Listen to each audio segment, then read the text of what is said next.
So we are back with more information on what not to do, I guess, whenever you go out for the hike. And we left off with when you set that beacon off as the emergency. And you don't know it, and then you keep moving. And then some rescue team has to go get somebody near to where that beacon was found. Then there's somebody tracking that beacon as it moves along. We need to find you because every place has all these little jurisdictions cut up, cities, counties, and so forth. We'd like to find you in ours before you go to the next guy's county, and then the next guy's county, and then the next guy's county, because that beacon is just lighting up everything. It's also taking resources away from something that is probably needed. As well as, I'm sure you love a happy ending. So when you are out there, though, and happy endings are good. Well, and something goes wrong and you call 911, and then all of a sudden you locate back the trail or how to get out of the woods, you got to call back and say, Please call hey, back. you know, I'm sorry I called. I know where I'm at now, and you know, all is good. And nobody's going to yell at you. Nobody's going to scream at you, at least not around here. And we want to know you're safe. But what we don't want to do is be putting 10 to 15 people out looking for you, and you're not there. It's very hard to end that search. Somebody's got to call in. We do have coming up the Public Safety Council Award Dinner. That's on September 10th. And it's at Donovan Pavilion, and we still have a couple of tables left for sponsors.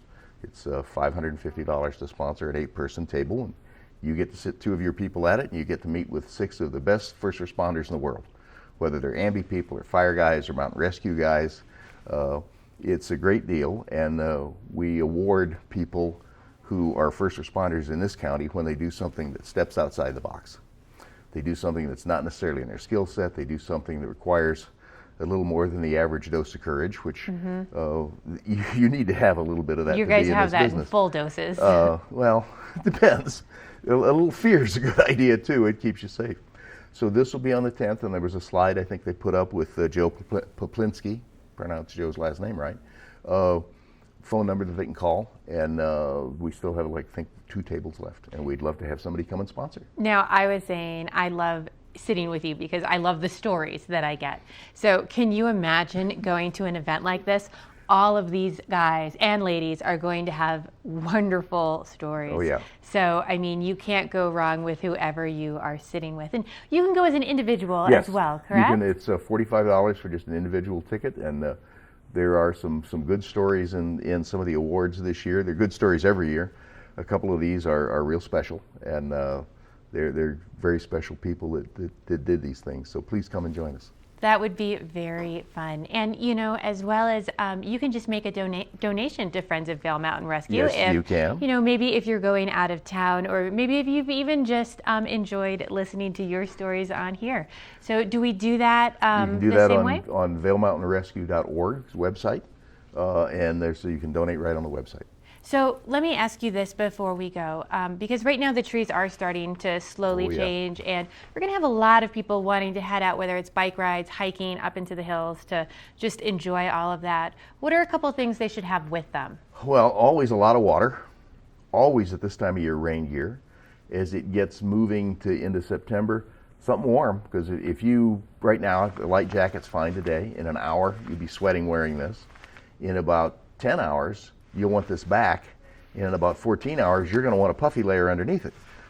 You have to be ready for all kinds of weather. Know the trail you're going down. Have a map, please. Compass is a good thing. GPSs are nice, but not if you hike twice a year. You don't want to spend that kind of money. But a map and a compass to stop at the trailhead, look at the trail on the map, look at the trail on the ground. Yeah, it goes up here, and then it takes this right and climbs. Great, now I know where I'm going, because there's a left that goes downhill, and you don't want to be on the left that goes downhill.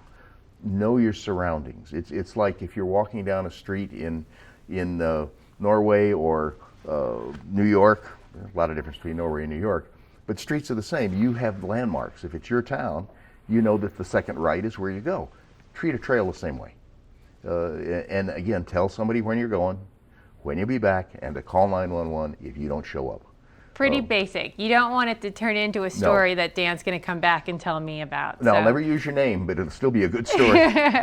Well, thank you so much for coming and joining, and make sure to support these guys. They're all such great first responders.